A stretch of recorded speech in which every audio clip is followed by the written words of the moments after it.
ভাবুন তো, বাংলার গ্রাম, নিস্তব্ধ রাত, হঠাৎই দূরে থেকে ভেসে আসছে যুদ্ধের ঢোল। না, এটি কোনো রাজা বাদশার যুদ্ধ না, এটি ছিল সাধারণ মানুষ, ফকির আর সন্ন্যাসীদের লড়াই, যা এক ভয়ঙ্কর শক্তির বিরুদ্ধে। ইতিহাসের পাতায় যেটা পরিচিত ফকির সন্ন্যাসী আন্দোলন নামে।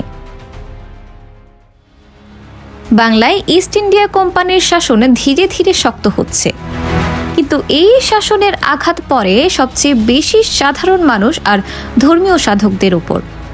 মুসলিম সুফি ফকির আর হিন্দু সন্ন্যাসীদের গ্রাম থেকে দান নিয়ে জীবন চালাতেন, কিন্তু কোম্পানি এই দানকেই অবৈধ আদায় বলে নিষিদ্ধ করে দেয়।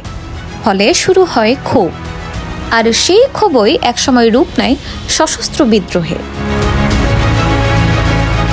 ফকির সন্ন্যাসীদের এই বিদ্রোহের মূল আহ্বায়ক ছিলেন মাদারিয়া তরিকার সুফি সাধক মজনু শাহ। এই বিদ্রোহের নেতৃত্বে মজনু শাহের খলিফারা ছিলেন সুফি সাধক মুসা শাহ, চিরাগ আলী শাহ, সোবহান শাহ, করিম শাহ এবং আরও অনেকে। এই আন্দোলনের সবচেয়ে বড় শক্তি ছিল ঐক্য। ধর্ম আলাদা হলেও সকলের লক্ষ্য ছিল একটাই, ইংরেজ শাসনের বিরুদ্ধে প্রতিরোধ।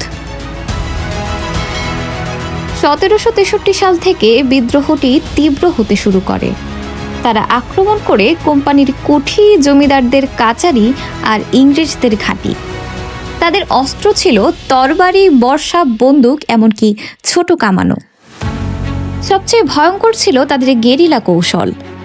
হঠাৎ আক্রমণ, দ্রুত আঘাত, তারপর অদৃশ্য হয়ে যাওয়া। এই পদ্ধতিতে তারা ইংরেজদের আতঙ্কিত করে তোলে। কখনো কখনো 5-6 হাজার যোদ্ধা একসাথে লড়াইয়ে নামত, আর গ্রামবাসীরা তাদের সাহায্য করত গুপ্তচর হিসেবে। 1763 সালে ফকির সন্ন্যাসীরা বাকেরগঞ্জ, ঢাকা, রাজশাহীতে বড় বড় আক্রমণ চালায়। কিছু জায়গায় তারা ইংরেজদের বন্দি করে কুঠি লুট করে।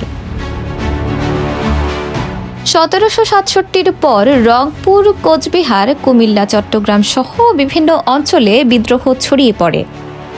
ইংরেজরা সেনাবাহিনী পাঠায়, কিন্তু বারবার আক্রমণে তারা বিপর্যস্ত হয়ে পড়ে।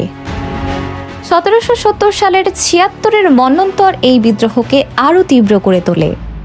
দুর্ভিক্ষে অসংখ্য মানুষ মারা যায় এবং বহু মানুষ গৃহহীন হয়ে পড়ে। ফলে ক্ষুদ্র কৃষক ও সাধারণ মানুষও ফকিরের সন্ন্যাসীদের সঙ্গে যোগ দেয়, আর এই সংখ্যা 50,000-এ পৌঁছে যায়। বাংলার বিশাল অংশ জুড়ে ছড়িয়ে পড়ে এই আন্দোলন। 1782 সালে ময়মনসিংহ অঞ্চলে একটি বড় সংঘর্ষ হয়। এরপর মজনু শাহ পশ্চাদ অপসরণ করেন। 1786 সালে ময়মনসিংহের কালেশ্বর এলাকায় এক যুদ্ধে তিনি গুরুতর আহত হন এবং পরে বিহারে গিয়ে মৃত্যুবরণ করেন।